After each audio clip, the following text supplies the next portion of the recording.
Assalamualaikum warahmatullahi wabarakatuh. Baiklah, saya perwakilan dari kelompok 7 dari kelompok Jenderal Sudirman akan mempresentasikan hasil diskusi kami dengan anggota Supardi, Siti Ismi Azizah, Septina Oktaviana, Nur Fujiah, lalu Pata Andamdilan, dan Sulastri. Materi yang pertama yaitu pembiayaan dan pembayaran internasional. A. Sumber pembiayaan dalam transaksi ekonomi internasional. Pembiayaan internasional yaitu pendanaan yang diberikan oleh suatu pihak kepada pihak lain untuk mendukung investasi yang telah direncanakan, baik dilakukan secara sendiri maupun lembaga. Dengan kata lain, pembiayaan adalah pendanaan yang dikeluarkan untuk mendukung investasi yang telah direncanakan masing-masing pasar, yang saling berhubungan satu dengan lain, yang dapat mempengaruhi pendapatan atau kesempatan kerja. Selain itu, permintaan negara dengan pembelian barang luar negeri atau impor pada umumnya sumber-sumber pembiayaan dalam transaksi ekonomi internasional terdiri atas 1. Sumber dana sendiri dari pembeli atau impor. 2. Sumber daya berupa kredit dari penjual.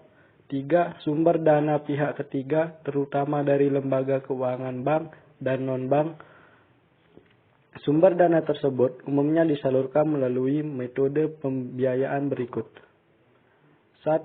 Akun receivable financing atau pembelian piutang dagang. Yang kedua, yaitu penerimaan bankir. Yang tiga, short term bank. Yang keempat, timbal dagang. Kemudian yang B yaitu jenis-jenis metode pembiayaan internasional. 1. Valuta asing.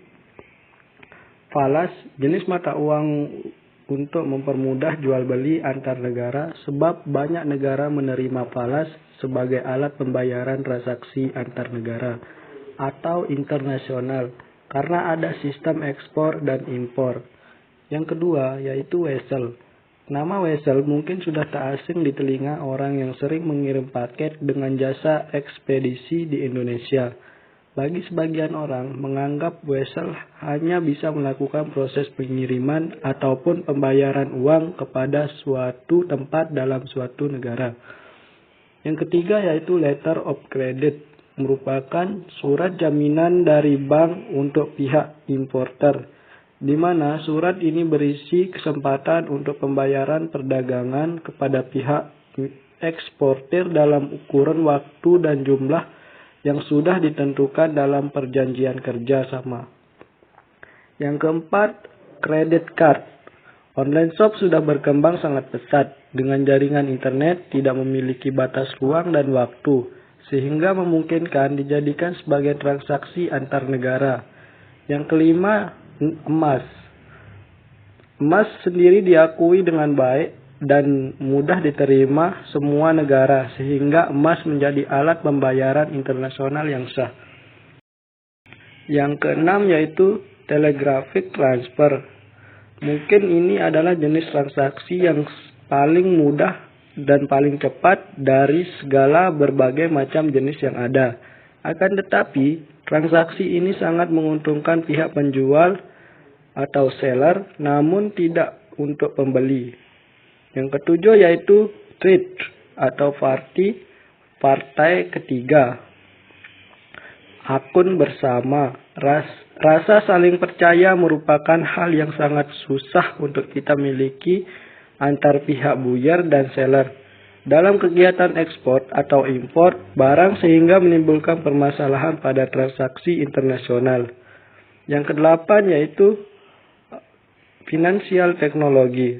Dikarenakan kita saat ini hidup di era digital, maka hampir semua aspek dalam kehidupan manusia sudah digitalisasikan, baik itu dari segi perbuatan dokumen hingga masalah pembayaran yang kini menggunakan uang elektronik.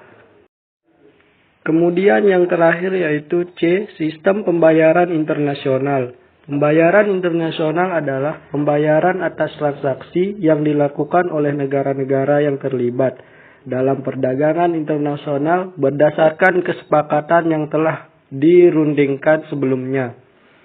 Pembayaran dalam perdagangan internasional pada umumnya dilaksanakan melalui bank. 1. Cash in advance, prepayment, pembayaran internasional yang dilakukan dengan sistem transfer dengan melalui kawat internasional ke rekening bank eksportir atau bank draft. Yang kedua, open account. Yang ketiga, private compensation.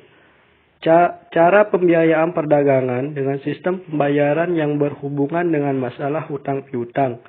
Yang keempat yaitu letter of credit, yang adalah suatu surat pernyataan yang dikeluarkan oleh insyung bank atas permintaan pembeli atau importir yang ditunjukkan kepada penjual atau eksportir atau beneficiary melalui advancing confirming bank akan membayar uang tertentu apabila syarat-syaratnya ditetapkan oleh LL atau C tersebut terpenuhi. Yang kelima, konsigmen atau konsinyasi. Cara pembiayaan perdagangan internasional yang mengharuskan para eksportir tersebut mengirimkan barang pada importir setelah melakukan transaksi perdagangan internasional. Terima kasih, sekian penjelasan dari saya, perwakilan kelompok Jenderal Sudirman. Lebih kurangnya mohon maaf. Wassalamualaikum warahmatullahi wabarakatuh.